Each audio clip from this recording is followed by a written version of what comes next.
Président, chers collègues, moi j'aime bien l'idée d'un vice-président en charge de la question égalité homme-femme et je pense que si ça avait été une femme, on aurait encore trouvé le moyen de redire en disant que les hommes ne s'investissaient pas de la question. Je trouve ça plutôt pas mal. Il reste difficile de regrouper les trois thématiques de la jeunesse, de l'égalité des droits et de la vie associative au sein d'un même programme, tant ces questions suscitent des enjeux transversaux qui se déclinent dans toutes les actions régionales sectorielles et donc finalement dans tout son budget. Nous sommes tous d'accord pour dire que les principales problématiques de la jeunesse, de la vie associative et de l'égalité des droits sont 1. Le soutien nécessaire aux associations durement éprouvées par la crise sanitaire et la baisse du bénévolat d'une part, la crise économique et la flambée de leurs charges d'autre part. 2. Le mal-être général et croissant de la jeunesse, avec sa perte globale de confiance dans l'avenir, dans la société, dans la politique.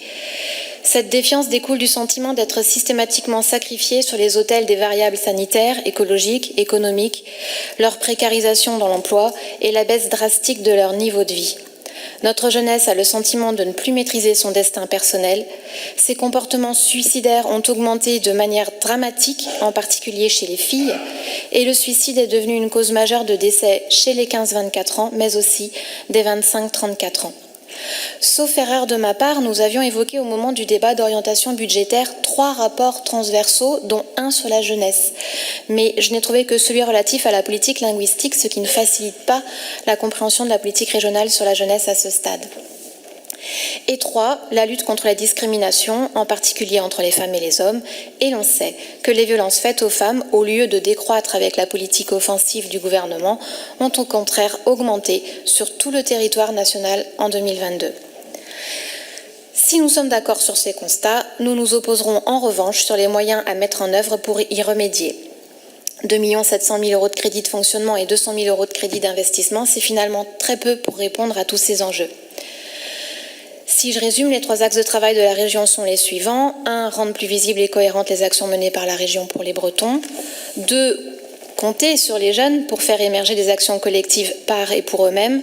3. Décliner des actions concrètes dans certains chantiers de l'État ou des projets de jeunes, mais en lien avec les transitions écologiques, le logement et la santé seulement. Ces 3 axes restent insatisfaisants.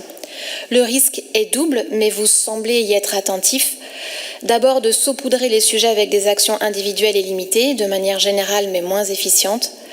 Ensuite, de perdre en lisibilité sur l'ensemble des dispositifs développés par les différentes collectivités, dont la région, et sur l'accès au droit à en bénéficier. Car c'est de cela finalement que les jeunes, les femmes, les associations, les personnes discriminées ont le plus besoin, avoir une meilleure connaissance de ce qui existe déjà et avoir un meilleur accès à ces dispositifs. Par exemple, Monsieur le Président, vous avez évoqué ce matin une aide au permis de conduire pour les jeunes. Pouvez-vous nous en dire plus? Je ne l'ai pas retrouvé dans le budget. Quel montant? Quelles modalités? Quels critères? Quelle visibilité avec les outils déjà développés en la matière? Quelles possibilités de cumul? Notre groupe considère que les collectivités locales sont les plus à même de connaître et de répondre aux besoins des jeunes, des personnes discriminées et des associations au plus près de leur territoire. Il nous semble plus judicieux que la région se rapproche de ces collectivités et des associations pour appuyer et démultiplier leurs actions, plutôt que de mettre en place des actions individuelles et limitées sur lesquelles elle apposerait fièrement son logo. Votre programme 401 prévoit justement que le soutien aux acteurs qui œuvrent contre les violences sexuelles et sexistes sera poursuivi, mais aussi qu'une impulsion nouvelle au travail collaboratif entre la région et les EPCI sur la vie associative sera également proposée. Eh bien justement, j'ai un exemple. En Morbihan, les acteurs qui travaillent au soutien de la lutte contre les violences conjugales, intrafamiliales, sexuelles et sexistes mettent en commun leur complémentarité au sein du comité local d'accompagnement des victimes qui réunit la préfecture, les élus du département et les collectivités de communes, les parquets, les barreaux de Vannes et Lorient, l'unité médico-judiciaire, les associations, les services de police, gendarmerie. Comment faire mieux pour conjuguer toutes les connaissances, les énergies, les compétences et donc faire converger les efforts en matière de soutien aux victimes? Eh bien, le CLAV 56 pointe le besoin bien réel de recruter une ISCG à Pontivy et une à Ploërmel. Coproduction portée par l'association Sauvegarde 56, l'État, le département, les communautés de communes et les villes, mais pas la région.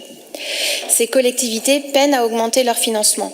La région aurait tout intérêt, comme l'ont fait les régions PACA et Grand Est, de se rapprocher de l'association pour appuyer financièrement et efficacement cette action majeure. Ce faisant, vous soutenez une association, vous créez de l'emploi, vous favorisez l'accès des Bretonnes et Bretons à leurs droits, vous intervenez en faveur d'égalité hommes-femmes, vous facilitez et améliorez la vie de personnes en situation de détresse et vous maximisez la visibilité des outils préexistants. Je vous remercie de ne pas m'avoir interrompu.